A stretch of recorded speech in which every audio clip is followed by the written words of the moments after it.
இன்றைக்கி என்ன விஷயம்னு பார்த்தீங்கன்னா, இந்த யூனிகார்ன் கார்பெட்டு, ஷைன் கார்பெட்டு நிறைய பற்றி நான் வீடியோஸ் போட்டேன்.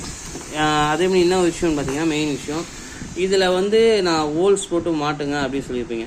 நிறைய பேர் என்ன தப்பு பண்ணுறீங்கன்னு பார்த்தீங்கன்னா, இந்த பக்கம் ஹோல்ஸ் போடுறீங்க, போட்டோத்திலே போடக்கூடாது. இந்த இடத்துல இது பாருங்க, தெரியுதுங்களா? இந்த ஹோல்ஸ் வந்து ஓப்பன் பண்ணிவிட்டு ஃபிங்கை வந்து நம்ம டெம்பர் சொன்னால் சாரி, இந்த ஃபிங்கை வந்து ஒரு இந்த அளவுக்கு கட் பண்ணி எடுத்துட்டிங்கன்னா உங்களுக்கு ஒரு அளவுக்கு மேட்ச் ஆகி ஓடும் கார்பெட்ரு.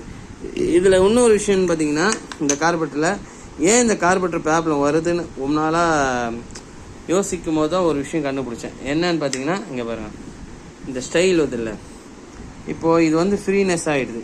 இது ஃப்ரீனஸ் ஆகும்போது உங்களுக்கு வந்து இந்த அடைக்கிற கம்ப்ளைண்ட்டு, மைலேஜ் கம்ப்ளைண்ட்டு இது அதிகமாக வருது. அதேமாதிரி இது ஏன் எதனால் ப்ராப்ளம்னு பார்த்தீங்கன்னா, இங்கே பாருங்கள், இந்த கார்பெட்டை தெரியுதுங்களா, இதுக்குள்ளே வந்து பார்த்திங்கன்னா உங்களுக்கு ஃபுல்லாகவே வந்து போயிட்டு இருக்குது. இது போனோன்னே இந்த இடம் ஃபுல்லாக தேய்மானம் வந்தோன்னே என்ன ஆகுதுன்னா, உங்களுக்கு வந்து இந்த ஸ்டைல் ஃபஸ்ட்டு நான் உட்கார மாட்டேது, ஃப்ரீனஸாக போகுது.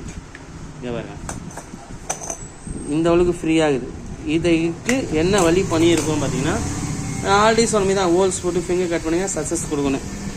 அடுத்த கட்டவரி என்ன பண்ணியிருக்கோம் பார்த்தீங்கன்னா, இதுக்குள்ளே ஒரு ஃபிங்கு ஒன்று டெம்பர் கொடுத்துக்கிறேன் பார்த்தீங்களா, இந்த ஃபிங்கு வந்து இங்கே பாருங்க, இதுக்குள்ளே ஒரு ஃபிங்கு கொடுத்துருக்குறேன்னா, இந்த ஃபிங்கு என்ன வேலை செய்யும் பார்த்தீங்கன்னா, இந்த ஏர் வந்து உள்ளே ஃப்ரீயாக போகும்போது இப்போ வந்து இந்த ஸ்டைல் வந்து ஈஸியாக தூக்கும். இங்கே பாருங்க, தெரியுதுங்களா?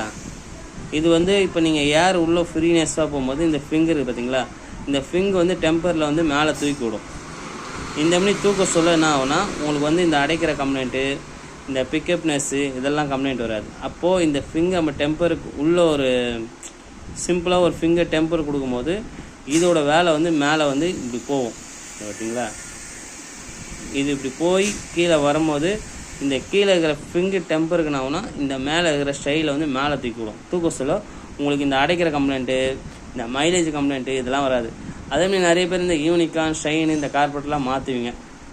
இந்த மாதிரி ஆல்ட்ரேஷன் ஒர்க்கை பண்ணி பாருங்கள், சக்ஸஸ் இருக்கும். ஏன் இந்த ஒரு மாதமாக நான் வீடியோஸ் போடலன்னா, இதை பற்றி ஃபுல்லாக தெரிஞ்சுக்கிட்டு வீடியோஸ் போடுவோம்னு சொல்லி தான் வீடியோஸ் போட்டேன். இப்போது இது எனக்கு நிறைய சக்ஸஸ் ஆகிடுச்சு. இப்போ இது இன்னொரு வண்டிக்கு ரெடி பண்ணியிருக்கிறேன், அதுவும் போட போகிறேன். ஓகே, இது வீடியோ உங்களுக்கு யூஸ்ஃபுல்லாக இருந்தால் நம்ம யூடியூப் சேனலை ஃபாலோ பண்ணி பாருங்கள். நெக்ஸ்ட் வீடியோ பார்ப்போம். எல்லாருக்கும் பாய்.